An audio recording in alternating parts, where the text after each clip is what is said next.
మనం భగవంతుడి అనుగ్రహం కోసం ఎన్నో దీపాలు వెలిగిస్తూ ఉంటాం. అయితే పరమేశ్వరుడి దగ్గర వెలిగించే నారికేళ దీపం అద్భుతమైన ప్రయోజనాలను కలిగింపజేస్తుంది. కార్తీక మాసంలో వచ్చే ఏ సోమవారం అయినా సరే ఈశ్వరుడి దగ్గర నారికేళ దీపాన్ని వెలిగిస్తే లక్ష్మీ కటాక్షం కలుగుతుంది, శివానుగ్రహం కలుగుతుంది. అన్ని సమస్యలు కూడా తొలగింపజేసుకొని శివానుగ్రహానికి పాత్రలు కావచ్చు.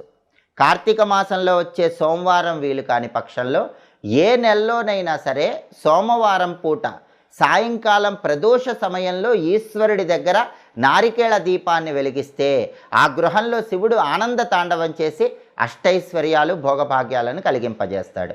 ఈ నారికేళ దీపాన్ని ఎలా వెలిగించాలంటే కార్తీక మాసంలో వచ్చే సోమవారం కానీ లేదా ఏ నెలలో వచ్చే సోమవారం అయినా సరే ప్రదోష కాలంలో సాయంకాలం పూట పరమేశ్వరుడి చిత్రపటానికి గంధం బొట్లు కుంకుమ బొట్లు అలంకరించాలి.